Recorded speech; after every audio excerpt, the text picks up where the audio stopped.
mais uma vez recebendo o economista Fernando Gomes, ele que é servidor da Câmara dos Deputados e toda semana nos esclarece, nos orienta sobre temas da economia em geral relacionados à produção legislativa, ao trabalho dos deputados.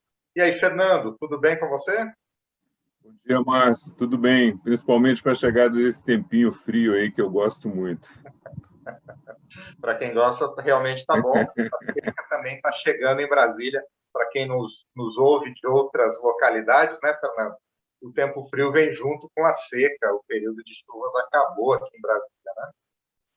Bom, muito bem. A gente vai falar hoje sobre orçamento, né, Fernando? Ele foi aprovado com a previsão de que seriam destinados ainda 10 bilhões de reais fora do teto de gastos para a chamada MP do Bem, e que é o benefício emergencial de manutenção do emprego e da renda, o programa que paga parte do salário dos empregados em caso de demissão ou então de redução salarial, com também a redução da jornada. Fernando, você pode explicar para a gente, então, o que é essa medida provisória, o que ela trouxe? E houve alguma mudança em relação ao programa que foi aprovado e está em vigor, que esteve em vigor no ano passado? Bom, vamos lá, Márcio. É bom a gente lembrar que o conceito, né, o objetivo desse programa e do ano passado é o mesmo, né, que é ajudar a manter empregos durante a pandemia e autorizar aí a realização de acordos de redução de jornada de trabalho e de salário ou suspensão dos contratos de trabalho temporários, né, com o governo, pagando a metade, aliás, pagando parte do salário dos empregados que tiveram essa redução de jornada, né? Ela vai permitir o pagamento do benefício emergencial aos empregados formais, aqueles que têm carteira de trabalho assinada, quando eles tiverem essa redução de jornada ou quando tiverem os contratos de trabalho suspensos. Como é que ficou a medida, né? Os benefícios, os valores do benefício que vão ser pagos aos empregados, eles vão ser calculados com base no seguro-desemprego a que o funcionário tem direito caso ele fosse demitido, né? Esse valor vai considerar, para efeito do cálculo, o salário que esse empregado tinha antes da suspensão do contrato de trabalho. Então, é um valor que varia aí de empregado para empregado. O que é importante salientar aqui, como você disse no início, é que tem um limite para esses pagamentos, que é exatamente de 10 bilhões de reais, que vai ser pago para todos os auxílios emergenciais ao longo desse período. E como é que vai funcionar essa redução de salário da jornada de trabalho aí dos empregados? As empresas elas podem reduzir o salário e a jornada dos funcionários de acordo com 3 possibilidades. As reduções podem ser de 25%, 50% e 70%. A regra aqui é a mesma, né? O cálculo vai ser feito a partir do salário que o empregado tinha antes da redução da jornada e vai considerar quanto ele teria direito se fosse receber o seguro-desemprego. E aqui tem um ponto importante, Márcio, para que o nosso ouvinte entenda bem, principalmente se ele se encontra em uma situação aí de negociação com a empresa onde ele trabalha para reduzir salário e jornada, né? O trabalhador ele vai receber a remuneração proporcional, de acordo com a redução que foi negociada ou que foi estabelecida pela empresa, seguindo aquelas possibilidades que a gente falou ali, 25%, 50% ou 70%. Para dar um exemplo aqui, se ele teve uma redução de 50% do salário e da jornada, e ele ganhava R$2.000 por mês, ele vai passar a receber R$1.000 por mês da empresa, vai trabalhar somente 4 horas por dia, né, redução de 50% na carga horária também, e vai receber, em complementação a esses R$1.000, o BEM, que é o benefício emergencial, objeto da medida provisória, relativo aos outros 50%. Ele vai receber o salário integral nesse período, então? Não, não vai. Por quê? Porque o benefício emergencial é calculado a partir do seguro-desemprego, que ele teria direito, ele vai receber apenas 50% do seguro-desemprego, né? Então, o seguro-desemprego ele não cobre o salário integral que o empregado teria direito, ele cobre apenas uma parte. Então, resumindo, né, se ele recebia R$2.000 de remuneração antes, teve uma redução de 50%, ele vai receber R$1.000 da empresa e vai receber o benefício emergencial calculado com base no seguro-desemprego a que ele teria direito, só 50% aí do benefício emergencial. E quem é que pode se beneficiar desse programa, Márcio? Todas as empresas brasileiras, micro, pequenas, médias, grandes empresas, desde que sejam empresas 100% privadas. Nenhuma empresa pública ou sociedade de economia mista, que são aquelas empresas que o governo detém participação, como Petrobras, Banco do Brasil, não podem se beneficiar desse programa. Outro questionamento importante, né? Se a empresa pode demitir o empregado depois de firmar o acordo. Pode sim, só que ela tem que aguardar, no mínimo, o mesmo período que ela negociou com o empregado para fazer o corte de jornada. Por exemplo, se ela negociou com o empregado que ele teria redução de salário por 6 meses, e o empregado começou a receber o benefício e teve o salário reduzido por esses 6 meses, ela só pode demiti-lo, terminado esse período, ao fim de mais 6 meses, de igual período ao que foi estendido o benefício. Para finalizar, Márcio, essa medida também vale para os empregados domésticos, né? As reduções de jornada e salário são as mesmas, 25%, 50% ou 70%. O empregador paga a remuneração proporcional de jornada e o empregado doméstico também recebe seguro-desemprego. A diferença é que o empregado doméstico recebe 100% do seguro-desemprego. Mais uma dúvida, né? Nesse período, você continua contribuindo para o FGTS? Continua, mas apenas sobre a parcela que o empregador te paga. Então, se você está recebendo 50% do seu salário somente, a sua contribuição para o seu FGTS vai ser somente sobre esses 50% que você recebeu. E se o contrato de trabalho estiver suspenso, se o empregado estiver recebendo somente o benefício emergencial, se ele não estiver recebendo nada da empresa, aí ele não precisa recolher nada para o FGTS. Então, os principais pontos da medida provisória são esses. Pois é, Fernando. Além dessa medida provisória, né, a Câmara sempre debate outros temas ligados à economia. Uma delas, na Comissão de Trabalho, Administração e Serviço Público, foi a aprovação, na última semana, de projeto que estimula o estágio de jovens carentes em órgãos públicos. Esse texto que foi aprovado altera a lei que criou o Programa Nacional de Inclusão de Jovens, o ProJovem. Você pode detalhar essa medida para a gente, Fernando? E também qual é a importância dessa nova ação, dessa nova iniciativa para os jovens carentes? Bom, Márcio, eu avalio como importantíssima essa medida, porque é uma medida que possibilita a inserção do jovem que vem de famílias pobres aí no mercado de trabalho. É uma oportunidade muito importante para esses jovens, para eles começarem a ter contato com o mercado de trabalho, começarem a se profissionalizar.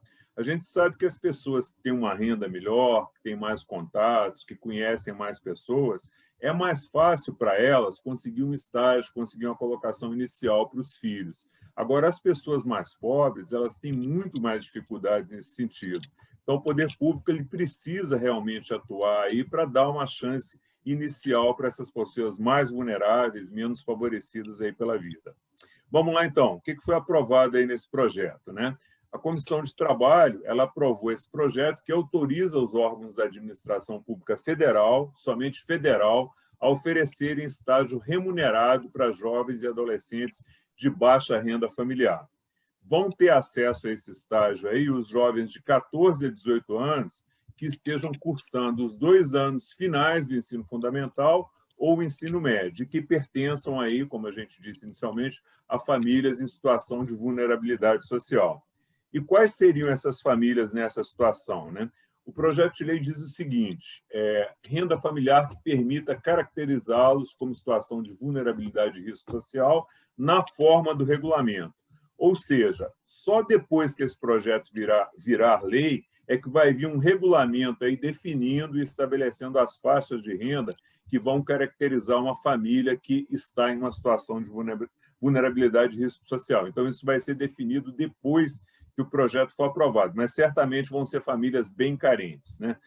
O projeto aprovado ele cria uma modalidade nova de estágio, né, chamada aprendizagem em estágio na administração pública federal, e essa nova modalidade ela vai ser oferecida junto com outras modalidades que já existem aí no ProJovem que você citou inicialmente, né? Um ponto importante também desse projeto é que ele antecipa a idade de ingresso, que passa de 15 para 14 anos, ou seja, começa um ano mais cedo. Outro ponto importante é que os beneficiários não podem ter tido nenhum tipo de vínculo formal anterior com com nenhuma empresa. Então, se o jovem teve em algum momento a carteira assinada, ele não vai poder participar desse programa. E um ponto legal também, muito interessante do programa, é que se você tiver 2 ou mais candidatos concorrendo à mesma vaga, a seleção vai ser feita comparando o desempenho escolar deles. Quem tiver a melhor nota, leva, né? O pessoal que está nos acompanhando aí de casa e que tem interesse nesse estágio, bora estudar, ou colocar os filhos para estudar, porque quem tiver as melhores notas é que vai ser selecionado. Que mais? A remuneração no estágio, Márcio, ela é de um salário mínimo, né, mais o auxílio transporte, para o menor poder se deslocar, ir até o local do estágio e voltar para casa.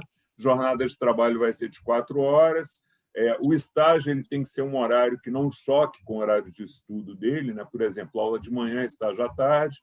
E para tornar o estágio mais produtivo, os órgãos que admitirem esses estagiários, eles vão ter que designar um servidor para orientar o estagiário e acompanhar o trabalho dele. E aqui tem uma preocupação muito legal com o aprendizado do estagiário, tanto na escola quanto no estágio, né? O projeto determina que vai haver uma supervisão escolar e uma vinculação do estágio ao projeto pedagógico do curso que o menor faz. Tem, inclusive, que ser firmado um documento, um termo de compromisso aí, que compatibiliza as atividades escolares dele com as atividades desenvolvidas no estágio.